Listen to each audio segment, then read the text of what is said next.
Well, hey, all my car hauling comrades.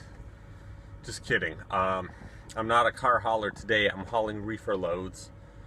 And this video is about being a fugitive inside a shipping port. Yes, that was me. I was the fugitive. Actually, that's how they make you feel when you go to such a place. I mean, right off the bat, I was given instructions from my dispatcher to go into gate 6, which is no TWIC card entrance, right? In the gate 6, as it says on the sign. So I was going in there, and right away I tell the guy, hello, I'm here to pick up this pickup number. And he goes, what company? I said, I don't know what company. I just have this pickup number at the port. He says, get out. No, he was black. He doesn't say get out. He said it a different way. He's like, you have to leave and come back when you got the pickup number or when you got the company name. I was like, I did not know that a company existed inside of the shipping port. And he said, yeah, there's plenty of companies in here. Now, get me the company name and get out of this line. Turn around. I was like, okay, back it off, man. I did not mean anything by saying that. I just said it. So, it's so odd. You know, and then they have checkpoint after checkpoint, and God forbid I walked away from my truck and walked to the next checkpoint to check out after I was loaded. Boy, did that guy think I was like a terrorist or something. He was like, get back in your truck.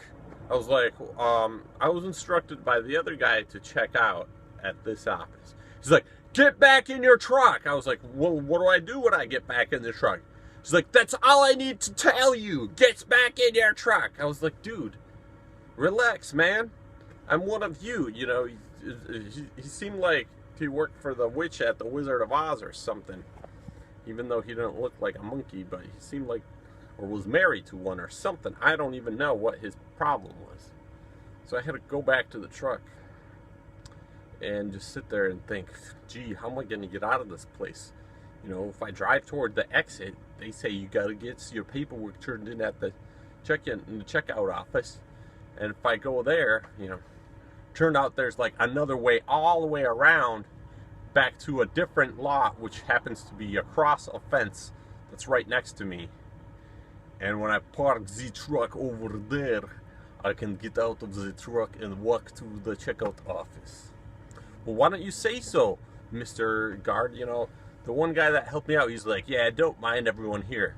They all think they're cops. You know, because they have like a patrol badge for the port authority badge, right? That's what it is. Boy, man, it's like they're protecting the port so much, so passionate about protecting it against Taliban or, God forbid, ISIS or something. They forgot to see the load that was in my trailer, which happened to be the most terroristic type of load there could possibly be. You know, I feel like saying Hail Hitler after seeing all these pallets loaded in the trailer. And what is it that's been loaded in the trailer? Yes, you guessed it, seedless grapes.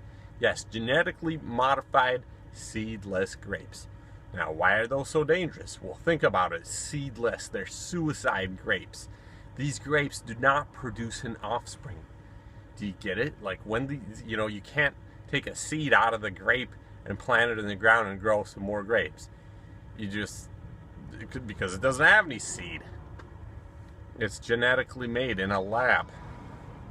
So, and then like the seed is genetically made, it grows once and that's it. It does not produce an offspring. So why is that dangerous? Well, the more of those you eat, the more your body becomes unproductive, unreproductive, if you follow me. You know, our ancestors, I don't think they had a problem with those types of foods, but I'm not saying if you eat some of these grapes and seedless watermelons and such that you're not going to have any children after you make love. But, you know, maybe a couple generations from now, it will catch up with the DNA code in our bodies And some people will not be reproducing no matter how hard they try. How about that for an inside joke? But, you know, that's pretty sad. It's like Hitler genocide in my trailer. You know, I personally don't eat seedless stuff or try to stay away from it because, I mean, even in the Bible it says eat the fruit and the seed in the fruit. You know, there's like growth in the seeds. There's like benefits, health benefits. There's life in it. But for some reason, everybody wants seedless stuff.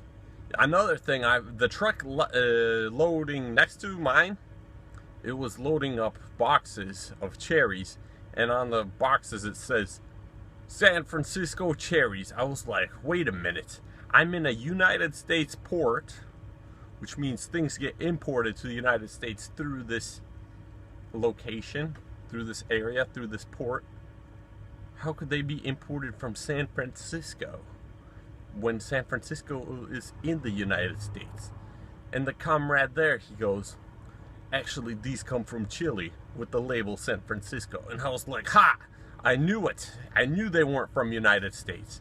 What a stupid marketing thing. I mean, everybody knows there's probably 2 or 3 trees protected by the Green Tree Organization in San Francisco in the first place.